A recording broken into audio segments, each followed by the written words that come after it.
Questions orales. L'honorable chef de l'opposition. The Honourable Leader of the Opposition.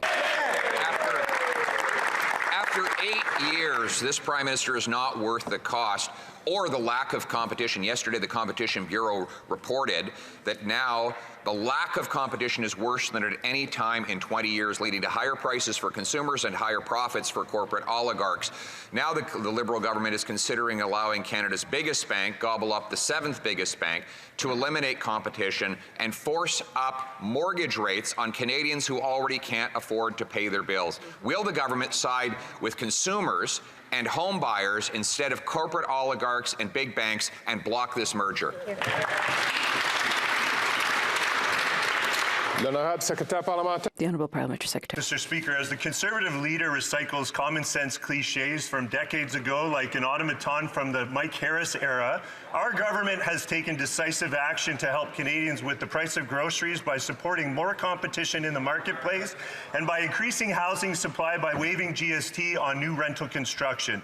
These are two significant measures the members opposite can support right now by supporting the government's bill on affordability. But they've stated that they won't support that. Can someone from the opposition benches please explain to all of us how voting against measures that are going to substantially help middle-class families, how is that common sense? L'honorable chef de l'opposition. I'll tell you, not common sense. Spending $8 million on a barn, Mr. Speaker. We just found out that the Prime Minister's Capital Commission spent $8 million to replace a barn at Rideau Hall. We've long said that this Prime Minister is not worth the cost after 8 long years. While Canadians cannot afford a home, how is it that this Prime Minister is spending $8 million on a barn? And by the way, was it made of gold? L'honorable secrétaire parlementaire. Quite the words from the Leader of the Opposition. I remind him when he was responsible for housing during the Harper years, $300 million spent for housing, less than 100 homes built. Do the math, Mr. Speaker. $3 million a home. That's the record of so-called fiscal responsibility on the other side. On this side, we are getting homes built. Just this morning, the Prime Minister announced over $100 million for the city of Brampton that's going to lead to, in the coming years, 24,000 homes being built. Wow. We're going to continue to work with municipalities, Mr. Speaker, through partnership. Here. Good job. I would encourage all members, including the members who ask questions, to please listen to the responses, and then when they have the opportunity to take the floor again to pose their questions. The Honourable Member for Mégantic-Larry. After 8 years with this Prime Minister, he's not worth the cost. So much money's been wasted. McKinsey consultations, ArriveCan, $6,000 a night for a hotel room. Today we found out that the government wasted $8 million for what? For a barn. How can you spend $8 million on a barn? On whose land? The Governor General's. Food banks are lacking resources. Is this the Liberals' priorities? Spend $8 million on a barn on the Governor General's property?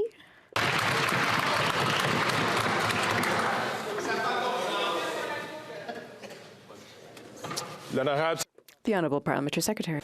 Merci beaucoup, Monsieur le Président. Thank you very much, Mr. Speaker. Obviously, we've been there for Canadians. We've invested to support them several times. And the Conservatives voted against those measures. But when the Conservatives were in power, 7 consecutive budgets led to deficits. We have the lowest deficit of all G7 countries right now. And we will continue to be financially responsible. The Honourable Member for Mégantic-Larry. Financially responsible. After 8 years of Liberal expenditures leading to inflation, inflation in Quebec is the highest in the country. People have to permanently live with their parents because everything costs too much. Interest rates are so high that Liberals have stolen the dream of young people to become homeowners. For 2 years, mortgages went up by 40%. After 8 years with the Liberals, the cost of rent has doubled. When will the Liberals stop mortgaging the future of young people and allow them to achieve their own dream of becoming a homeowner. The Honourable Parliamentary Secretary. Monsieur le Président, nous avons justement un projet. Mr. Speaker, we have a bill before us right now which will accelerate the construction of housing throughout Canada. In my riding in Montreal, co-ops are being built for families, our seniors, and our youth. The Conservatives don't want to invest to build more housing, to reduce costs for all Canadians. It doesn't make any sense. If they really have the interests of Canadians at heart, why are they voting against their interests? The Honourable Member for Mécantic-Laurent. Mr. Speaker, if they really wanted to pass Bill C-56, it's been since October 5th that the Liberals haven't called the bill in the House. We need a reason. We need to understand what they want. In the meantime, the middle class know what's going on. They're lining up at food banks. In the newspapers this morning, food banks are struggling. The cost of food has gone up by 23%.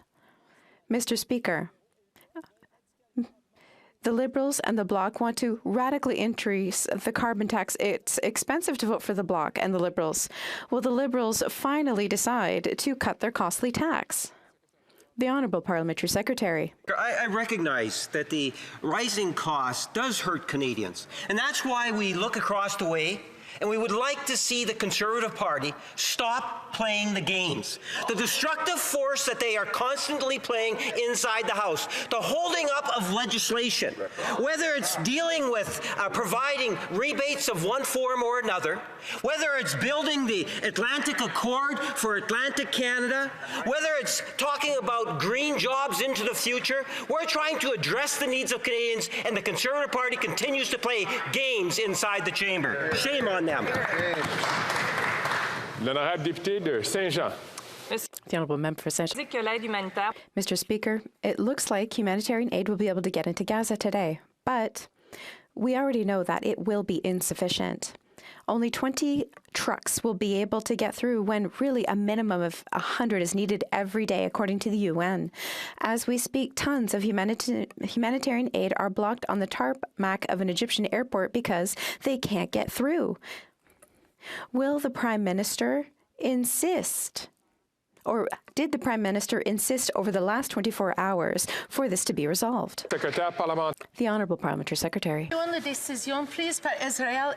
Decisions made by Israel and Egypt to allow humanitarian aid into Gaza through Rafah is an important step to guarantee assistance to civilians in Gaza. However, there's a lot to be done. Unobstructed and quick access is essential to meet the needs of Palestinian citizens in Gaza. International law must be respected, always. The Honourable Member for Saint-Jean. We all hope for light at the end of the tunnel in this terrible war, but there are dark hours ahead of us. Calls from many countries to flee Lebanon say a lot. Everybody's expecting for the conflict to get worse. As the humanitarian crisis worsens, humanitarian aid is already not enough. Canada cannot maintain the status quo. It has to use its political weight. What will the government do right now to make sure that humanitarian aid gets through? The Honourable Parliamentary Secretary. L'allègement de souffrance humaine. Relieving human suffering is our absolute priority. We were the first Western country to provide humanitarian aid. We're using every diplomatic channel and are in constant communication with our partners and organizations on the ground. Our immediate goal is to open humanitarian corridors, offer safety and shelter to those fleeing the war, and allow aid to get through. The Honourable Member for Vancouver East. The auditor issued a damning report about processing delays in immigration. The most vulnerable are made to wait the longest due to Liberal mismanagement. Offices in sub-Saharan Africa are chronically underfunded, and they have the highest volume. Applications are untouched for up to 20 months. The average wait time for refugees is now 3 years. People who are being persecuted don't have 3 years to wait. Will the minister take immediate action to process the unacceptable backlogs for refugees? Hear, hear. L'honorable secrétaire parlementaire. The Honourable Parliamentary Secretary. You know, it's a great concern. We all want to see immigration processes speed up, and what you'll see is that over the last number of years, we have seen processing times improved in many different areas. Mr. Speaker, whether it is dealing with the sponsoring of parents, for example, sponsoring of spouses, we have seen dramatic increases. There are areas in which we do need to improve upon, and I can assure the member that we are in fact making progress in all the different areas as much as possible. L'honorable député de Ladysmith, Nanaimo Ladysmith. Thank you, Mr. Speaker. 1 in 4 Nanaimo renters are in core housing need, meaning that where they live is either unaffordable, unsuitable, or inadequate. And these are people who have housing. Too many do not. Nanaimo has a housing problem larger than its size, and we're seeing the symptoms of this all around us. People deserve better than years of liberal and conservative half measures. People deserve a place to call home. So why is it that the government is doubling down on their failed housing plan? L'honorable secrétaire parlementaire. The Honourable Parliamentary Secretary. I thank that member and the NDP caucus for supporting this government to double funding in response to homelessness. We continue to work with municipalities across the country. We continue to work with not-for-profit organizations. And it was this government that recognized, of course, Mr. Speaker, that there is a human right to housing. In that vein, we're seeing results, and there's more to do, but 70,000 people who were on the street are no longer on the street. 122,000 people who were close to homeless are not in that position anymore because of the National Housing Strategy. Thank you very much. Hear, hear. L'honorable député de Parry Sound, Muskoka.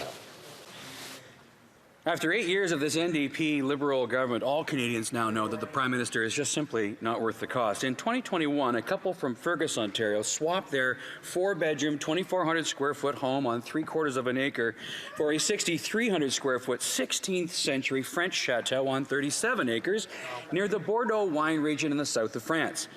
Today, they admit that if they were to sell that mansion in the south of France, they wouldn't have enough money to buy their old home in Fergus. So I'm wondering why it is cheaper to buy a mansion in the south of France than a family home in rural Ontario. Good question. L'honorable député de... The Honourable Member, or rather the Honourable Parliamentary Secretary. He is a former mayor, and he knows, therefore, that the affordability challenge that Canadians face, whether it's respect to rent or whether it's respect to the challenge of buying a home, is due to a lack of supply. This government recognizes that. That's why we've moved ahead to put incentives on the table for the private sector, for example, for builders, lifting the GST on the construction of purpose-built rentals, period. That side wants to maintain the tax for the purposes of building rental homes for the middle class. It's unacceptable. It's a reckless approach, Mr. Speaker. Hear, hear. L'honorable député de Parry Sound, Muskoka. Well, I think the government maybe misses a point. Canada has 20 times the land and half the people of France, and it's still cheaper to buy a house in France. But, of course, after 8 years of this Prime Minister's inflationary deficits, mortgage costs have doubled. In 2015, the average mortgage payment was $1,400, Mr. Speaker. Today, it's over $3,500. And now half of Canada's housing markets are severely unaffordable.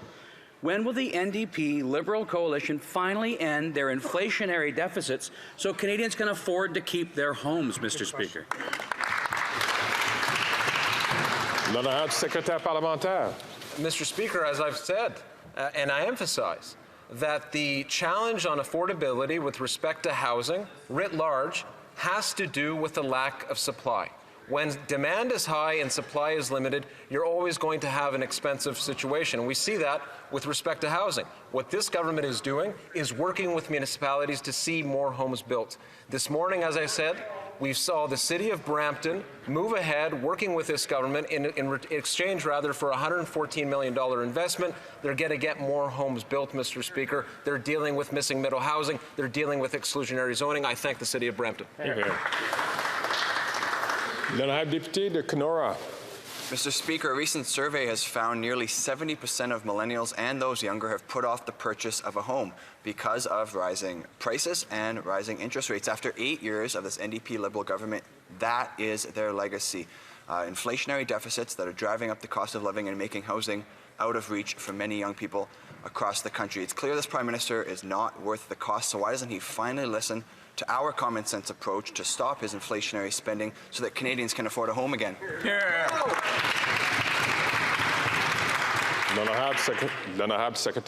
The Honourable Parliamentary Secretary. Talks about young people, and I'll give him credit in his time during being a member of Parliament. He has put issues on the table with respect to youth, so he can support this government, or at least he should have, with respect to the tax-free savings account that this government put in place to help young people save for down payment. Up to $40,000 can be put into that account, again, tax-free.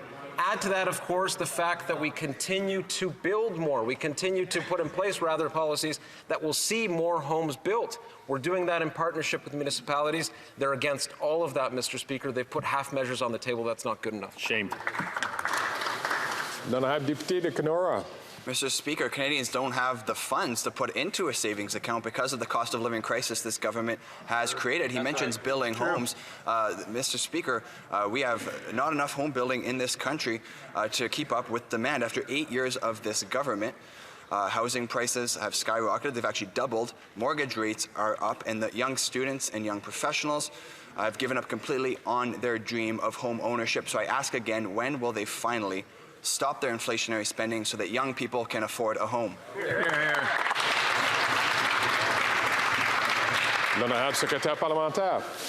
Mr. Speaker, when the Conservatives were in power, they ran 7 consecutive deficits. I find it interesting that they claim to be so concerned about a 0.7% deficit that we have here in Canada, the lowest of all G7 countries, Mr. Speaker. We have a serious plan in order to build more homes in this country. We have a serious piece of legislation before this House that the Conservatives are delaying. This will solve the housing crisis, and the Conservatives are delaying that measure, Mr. Speaker. Terrible. L'honorable député. I'm going to ask all colleagues, please, to continue, if you have conversations, to continue them outside of the House. It is now ceding the floor to the member from Kelowna Lake Country. Mr. Speaker, Bloomberg just reported on a recent survey that shows how much Canadians are struggling after 8 years of this NDP Liberal government's inflationary spending. 65% of Canadians now say they're concerned about saving for retirement, and 63% are concerned about how to prepare for an unexpected financial event. Less savings, more concern, more risk. This Prime Minister is just not worth the cost. When will the Prime Minister end his inflationary spending so Canadians can plan for their future again? L'honorable secrétaire parlementaire. I find it curious that the member opposite even refers to pensions, Mr. Speaker. Under what the Conservatives are proposing, they would gut Canada Pension Plan, Mr. Speaker. What the Conservatives are proposing would also result in Canadian families receiving less money from the federal government. You see, we have the Canada Child Benefit. In fact, checks are going out today, Mr. Speaker, to families right across the country. That is important support for families that are having a hard time to make ends meet, and the Conservatives would see that program completely cut. Exactly. L'honorable député de Kelowna Lake Country. Well, thank you, Mr. Speaker. And speak about misinformation and how that response has nothing to do with what's actually happening in people's lives. The latest MNP Consumer Debt Index shows 51% of Canadians are $200 or less away from not being able to complete their financial obligations. Quote, facing a combination of rising debt carrying costs, living expenses, and concern over the potential for continued interest rate and price hikes, many Canadians are stretched uncomfortably close to broke. This is Canada after 8 years of this NDP Liberal government. When will the Prime Minister stop his inflationary spending so Canadians can afford to live again? L'honorable secrétaire parlementaire. Mr. Speaker, the member opposite claims that there is misinformation. I would welcome her to clarify where exactly. You see, the Conservatives have consistently said that they do not want to support Canadians with the programs that we have in place. We have the Canada Child Benefit Program, Mr. Speaker, that is supporting families, that is helping making ends meet. Perhaps she would like to clarify, is that where they are going to cut? Are they going to cut our programs for seniors, Mr. Speaker? Seniors are relying on our government at this time. Mr. Speaker, what the Conservatives are proposing is simply reckless. At a time like this, we need responsible government. Too much risk. Too much risk. The Honourable Member for Drummond. Mr. Speaker, let's talk about Amira El-Gawabi, the Prime Minister's advisor against Islamophobia. Many noted her long silence on the war between Israel and Hamas. Then everyone noticed when she broke her silence after 10 days, not a word on the attacks perpetuated by Hamas, not a word on the massacres, kidnappings, rapes. We hoped for some sort of condemnation, but there was not even a mention of it. Her role is to build bridges between communities. Does the government consider that she has been building bridges this week? The Honourable Parliamentary Secretary. Our government has been clear. The attacks by Hamas against Israel were terrorist attacks. Ms. El-Gawabi has a mandate to fight Islamophobia. That is a 100% national mandate.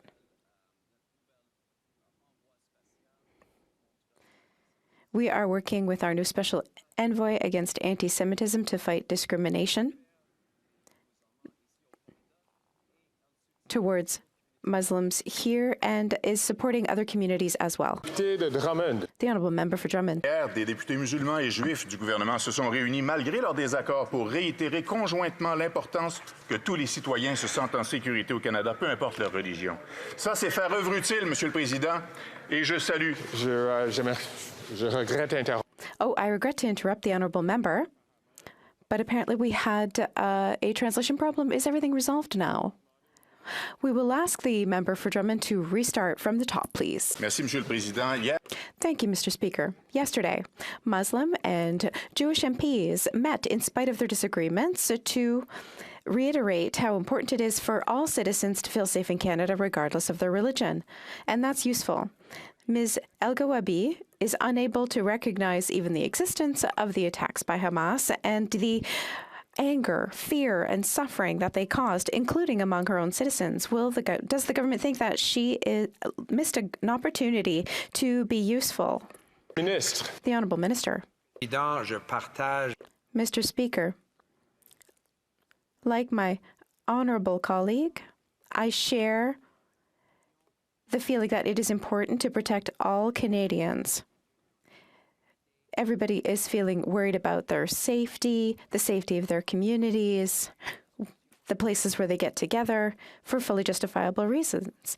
I had discussions with ministers from various provinces and territories, and we discussed ways we can reassure and protect Canadians.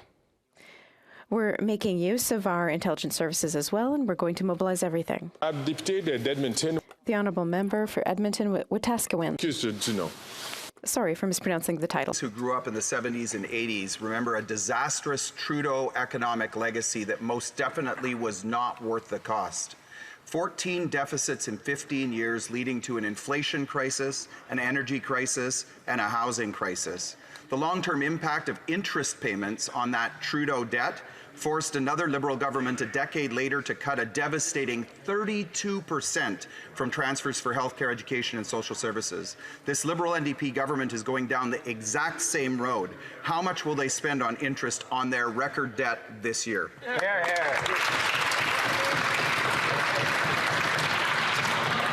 The Honourable Parliamentary Secretary. We constantly talk about the record of fiscal responsibility, Mr. Speaker. During the Stephen Harper years, they ran 7 consecutive deficits. Deficits, Mr. Speaker. Under this government, we've seen economic growth. We've seen this government go through an extremely challenging time in the pandemic. But guess what? Businesses are still there. They are finding ways to thrive as a result of the ways that we supported them and continue to find ways to support them. When Canadians need support for key other challenges now, like housing, we are there. They're putting half measures on the table. They're not worth the risk, Mr. Speaker. Hear, hear. Député d'Edmonton Wetaskiwin. Well, Mr. Speaker, after 8 years of mind-blowing, unprecedented, previously unfathomable increases in spending, this government's response to every question is to ask why we won't help them spend even more. Again and again and again, we on this side will stand up against an incompetent Liberal government that is leading us down a path of economic devastation. Again, my question was reasonable and straightforward, and I'd appreciate an answer this time.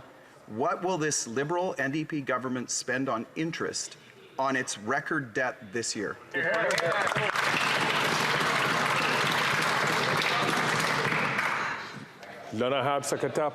Honourable Parliamentary Secretary. It is surplus. They turn it into deficit after deficit after deficit, Mr. Speaker. On this side, we put constructive measures on the table, like lifting GST on the building of rentals for Canadians. They talk about an attachment that they have to a vision for the country that puts the middle class front and center. It's not true, Mr. Speaker. Why are they proposing at this time, at a time where Canadians are facing a housing crisis, to tax the building of rentals for the middle class? It makes no sense. A reckless approach from start to finish. Député de Selkirk-Interlake Eastman. After 8 miserable years, our military heroes can no longer afford this Prime Minister. This NDP Liberal government keeps driving troop morale down and their costs up. A recently leaked report stated, increasingly members will release from the Canadian Forces rather than relocate to an area they cannot afford or taking a loss on an existing home. The Canadian Armed Forces are in a crisis and are short 16,000 people, but these Liberals are pushing people away and making things worse. Why is the Prime Minister destroying our military? The Honourable Parliamentary Secretary.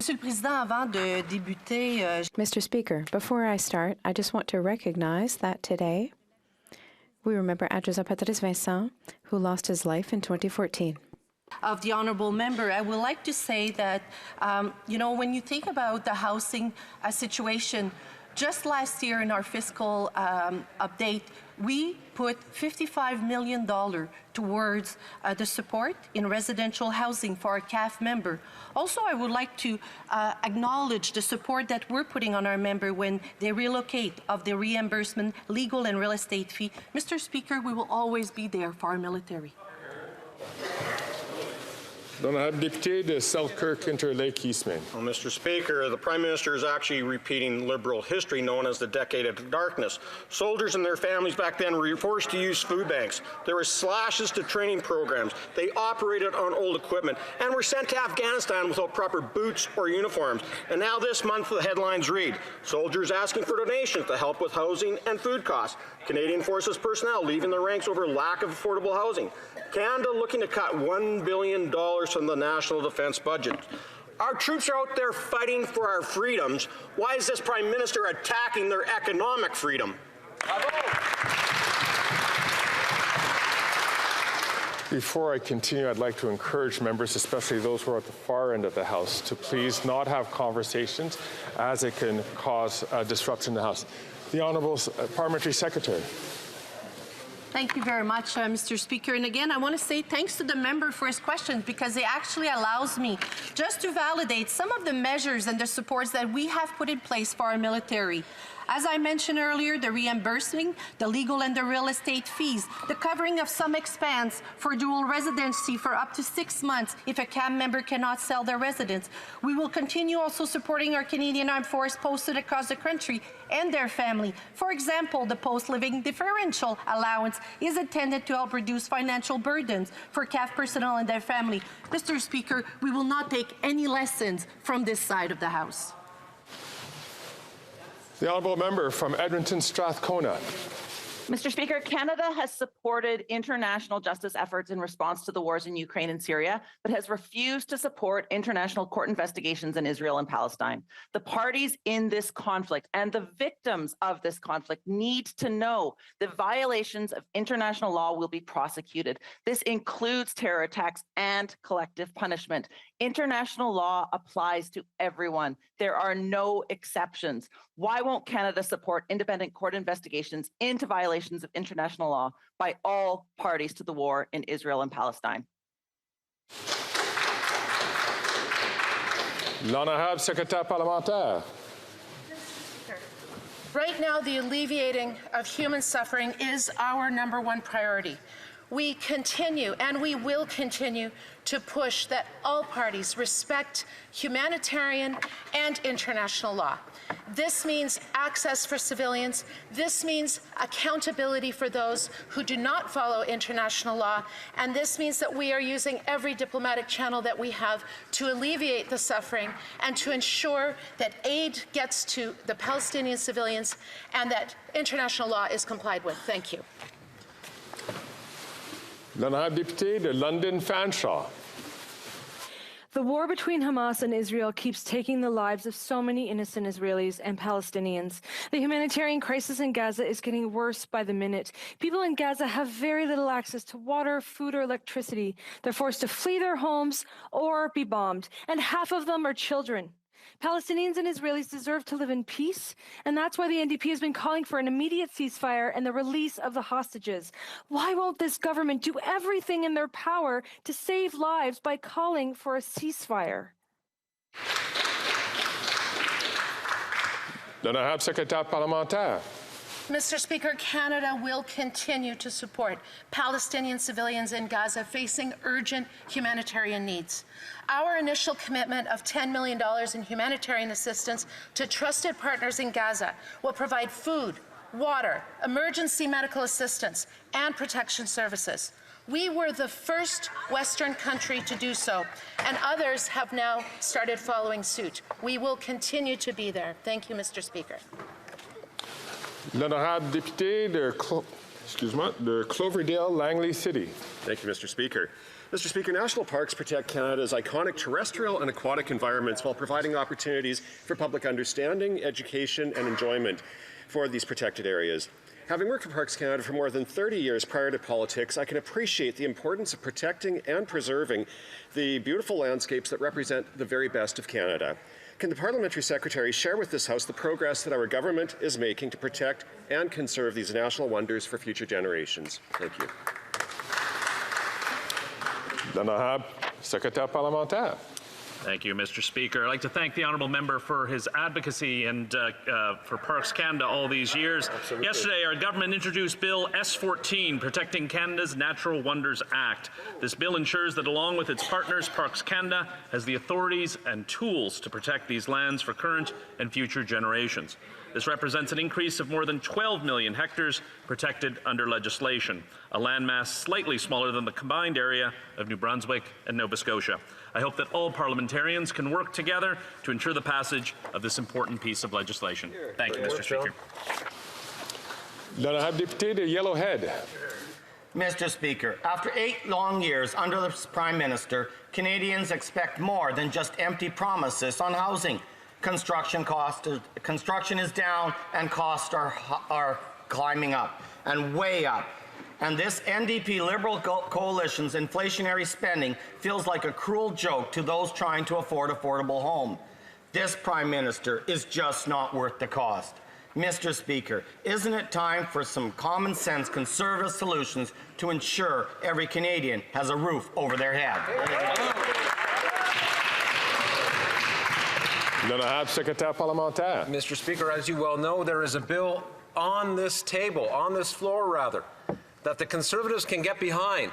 The result, if they decided to support it, would be a more affordable situation for builders because it lifts GST off the construction of rental apartments. They're not in favor of that, Mr. Speaker. They want to tax the construction of rental apartments for the middle class. On top of that, we are putting forward measures to help support builders by making sure there's training programs available so laborers can be available. They've got no support for that, Mr. Speaker. Entirely reckless approach that they take. L'honorable député d'Oxford. Mr. Speaker, after 8 long years of this Liberal NDP government, 7 million Canadians are now struggling to put food on their tables thanks to their carbon tax. When you tax the farmer who grows the food and you tax the trucker who ships the food, you ultimately punish the Canadian who buys the food. And now we have Canadians driving across the U.S. border to buy basic grocery essentials. This Prime Minister is not worth the cost. Hear, hear. Will this Prime Minister do the honourable thing, axe the carbon tax, and bring home affordable groceries for all Canadians?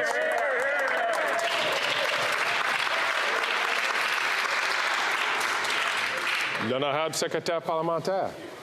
Thank you, Mr. Speaker. Conservatives consistently use the carbon price as a scapegoat for global inflation in this House.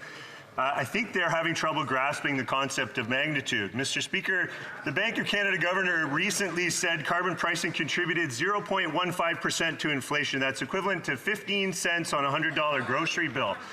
While the European Central Bank said climate change contributes as much as 3% to the cost of food per year, that's $3 on a $100 grocery bill. That means that climate change has 20 times the influence on food prices than the carbon price. So if Conservatives were serious about fighting global inflation, they'd have a plan to fight climate change. L'honorable député de Bellechasse-les-Etchemins. The honourable member for Bellechasse-les-Etchemins-Lévis. Mr. Speaker, inflation is hitting Quebec harder than any other province. Groceries up 23%. That's what Quebecers are dealing with. The food banks are swamped with people who can't afford to go to the grocery store. All this against a backdrop of indifference from the government and the complicity of the Bloc, who want to see radical tax hikes. A vote for the Bloc will cost you dearly.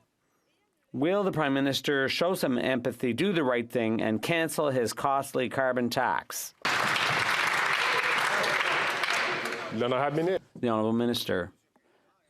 Good morning, Mr. Speaker, and I thank my colleague for raising this question on behalf of her riding in Quebec. She doesn't know that perhaps doesn't know that her colleagues in the Conservative Party voted against our assistance to children in 2016 with the Canada Child Benefit. And thanks to that, every month families get a tax-free check that has raised 40% of kids out of poverty. Is she against the Canada Child Benefit? The honourable member for Chicoutimi-Le-Fjord. Mr. Speaker, after 8 years of this government, the Liberals are making Quebecers poorer. Based on statistics from Stats Can, the cost of living is going up faster than Quebecers' wages. And milk has gone up 17 cents a litre. The Bloc claims to defend Quebecers, but they want to raise taxes radically, even more than the Liberals have. A vote for the Bloc will cost you dearly. When will the Liberals get rid of the carbon tax to help Quebecers keep their heads above water? The Honourable Parliamentary Secretary. Mr. Speaker, once again, when I speak to Quebecers, they tell me it's going to cost way too much to vote for the Conservatives.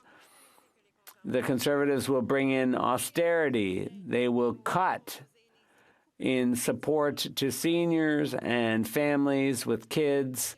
They will make cuts to the assistance Canadians need in order to make ends meet. Mr. Speaker, we are there to support them. The Conservatives, it's not worth the risk.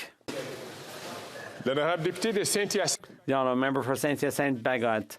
Mr. Speaker, Amnesty International is calling on EDC to stop financing Canadian mining companies in Colombia, where there are more and more human rights violations. 146 political dissidents were killed last year. That's 46% of all the political assassinations in the world. Environmental activists, farmers, Indigenous peoples, and anyone who questions what mining companies are doing, they're all in danger. Will Ottawa put an end to financing or funding for mining companies in Colombia where there are serious concerns that they're contributing to a climate of human rights violations. The Honourable Parliamentary Secretary. Human rights. This is why we created the core, to maintain social responsibility of businesses around the world. This is why we will continue always to ensure that when Canadians are doing business, when others are doing business around the world, particularly mining companies, we will always stand up for human rights everywhere, all the time. Thank you. Good job. The Honourable Member for Saint-Hyacinthe-Bagotte. Obviously, the Corps can't even call witnesses. I went to Colombia in 2021 on a human rights observation mission, and I can tell you we heard some disturbing accounts. Ottawa has no idea what the mining companies are doing abroad. EDC has no credible mechanism for monitoring and tracking. Ottawa needs better accountability and transparency from the companies it funds in countries where human rights are violated. Will they listen to Amnesty International and limit the investments EDC is making in Canadian mining companies operating in Colombia? The Honourable Parliamentary Secretary. We have very strong export control mechanisms. We always stand up for human rights. The Canadian Ombudsperson for Responsible Enterprise specifically was created so that we can work together with businesses. We know that there are ways in which that can be strengthened. This is exactly why we are listening, why when the International Subcommittee on International Human Rights did a study, the government accepted those recommendations regarding CORE, and we will work together with everyone in this House to ensure that Canada and Canadians, when we are abroad, stand for human rights. Thank you. Good job. L'honorable député de Leeds, Grenville, Thousand Islands, Rideau Lakes. After 8 years of this government and this NDP Liberal Prime Minister, it's no surprise that their billion-dollar green slush fund is lining the pockets of Liberal insiders and is now under investigation. Annette Verschaeren is a good friend of the Prime Minister and chair of the board that's doling out this taxpayer cash. But it turns out her own company received millions from that same fund. This Prime Minister simply isn't worth the cost. So how many other Liberal insiders got rich with this green slush fund?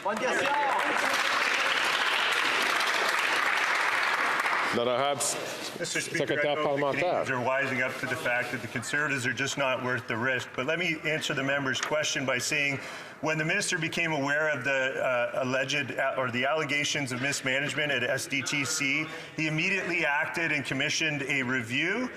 The review resulted in an action plan that the executive is now implementing by December. And we expect the highest standards of excellence and governance from all of our federal agencies, Mr. Speaker. Thank you. L'honorable député de Leeds, Grenville, Thousand Islands, Rideau Lakes.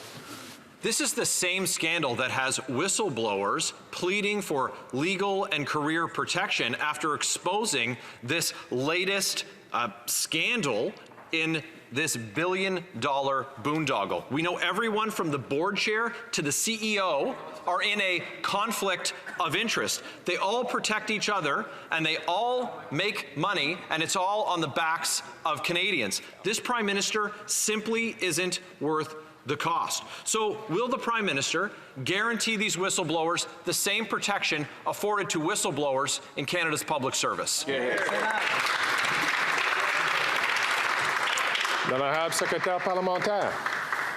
Thank you, Mr. Speaker. As I said earlier, when the minister became aware of the allegations of mismanagement in this particular case, he immediately acted to commission a third-party independent review of SDTC. That review produced an action plan that now SDTC is implementing by December. That will make a substantive difference to resulting or addressing the mismanagement. The highest standards of governance are the expectations that Canadians should have, and it's exactly what our government is doing. L'honorable député de Lac-Saint-Louis. The honourable member for Lac-Saint-Louis.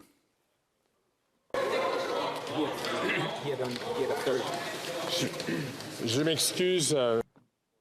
I'm sorry. I apologize to the honourable member for Leeds, Grenville, Thousand Islands, and Rideau Lake. Apparently, you have a third question. I thought you only had two today. What Canadians expect is that whistleblowers, when they bring to light corruption with this Liberal government, that they will be afforded protection. But we've seen before how this government treats the rule of law. This is a Prime Minister who blocked the RCMP from pursuing a criminal investigation into Liberal corruption by hiding documents from them. If anyone else hid documents from the RCMP, they'd end up in handcuffs. But with these Liberals, what we see is the continuation of that cover-up. After 8 years, it's a Prime Minister who isn't worth the cost to our democratic institutions. So what evidence is this Prime Minister so desperate to hide from the RCMP, and why does he think that he's above the law? L'honorable secrétaire parlementaire.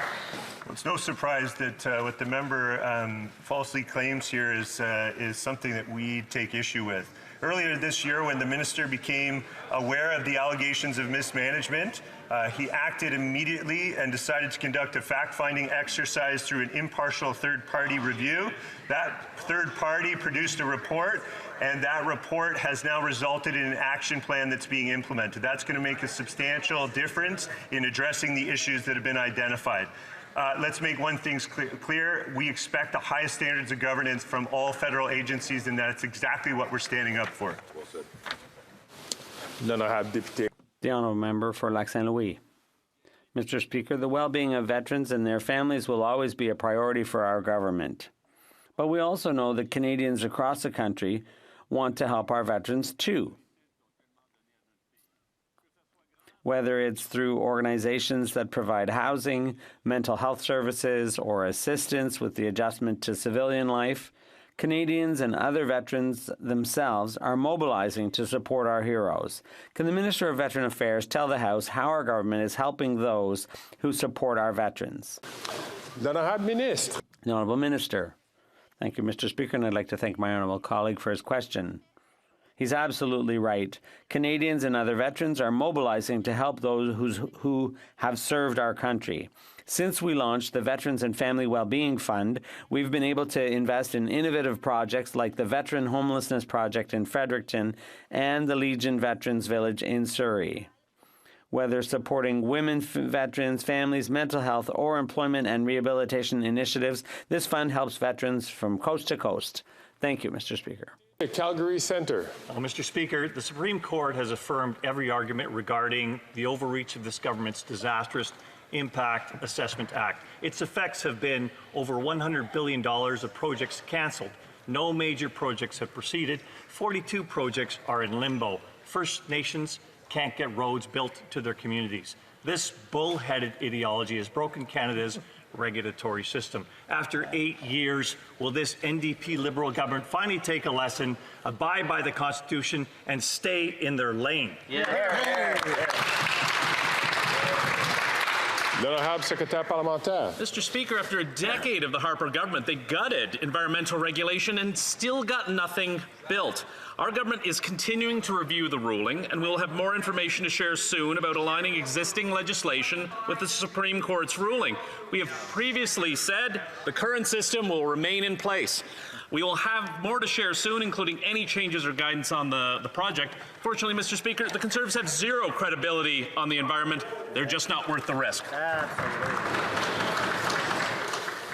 Once again, before we continue with questions, I'll ask members please to limit their comments to the people who have the floor.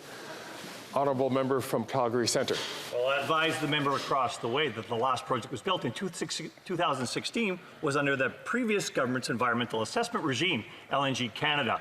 But the Chief Justice is clear in his statements. He says very clearly the federal government cannot overstep its boundaries into provincial jurisdiction. Who else has said this bill was an immense overreach? Every province, over 100 First Nations, industry groups across the country, this Conservative Party, and anyone who can read the Constitution.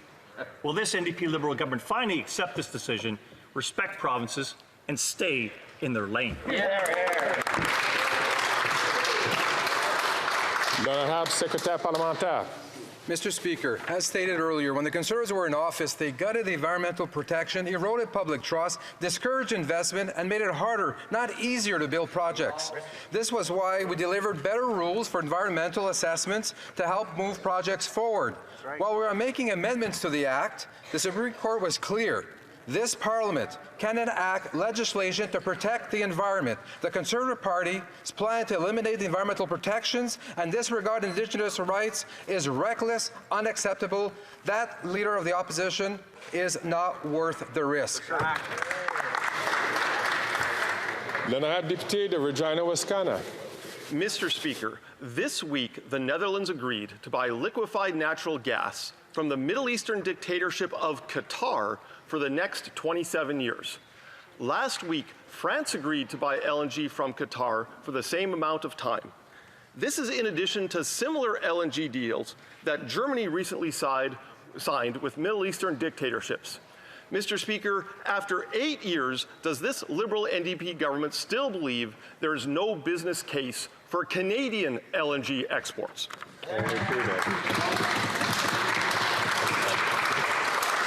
L'honorable secrétaire parlementaire. Mr. Speaker, it's really shameful that the Conservative Party would use this humanitarian situation to peddle conspiracy theories.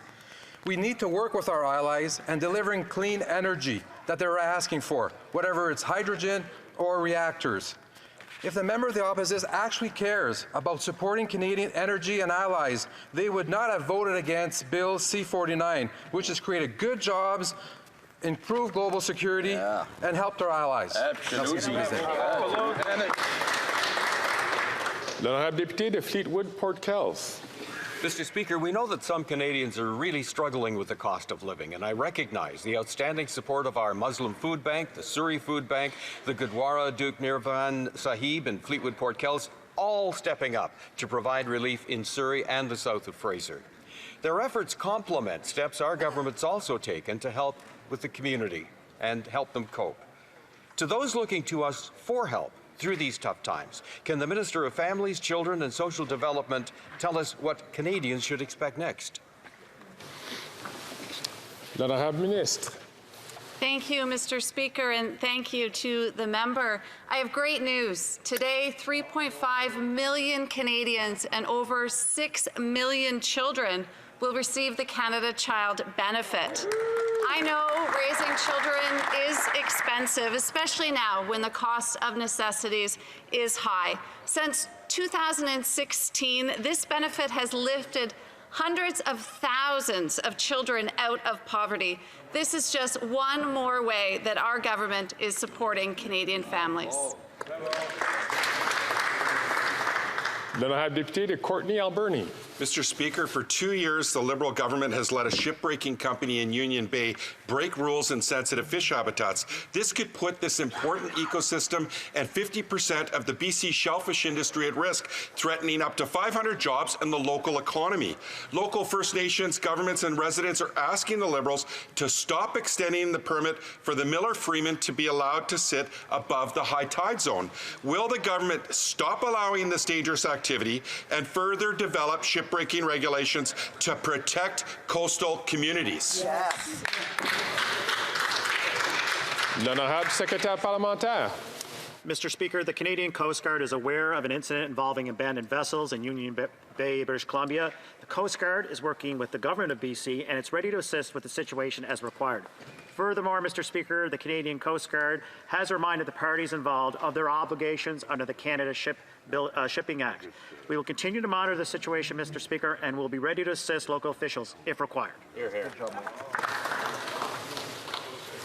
L'honorable député de Spadina-Fort York. Mr. Speaker, this Liberal government suffers from amnesia. It forgot its election promise to Toronto to help the city with its deficit, and it's forgotten the 1951 UN Convention to the Status of Refugees, of which Canada is a signatory with obligations to support refugees we accept. Under the Resettlement Assistance Program, the government's supposed to help refugees get essential services and support for basic needs.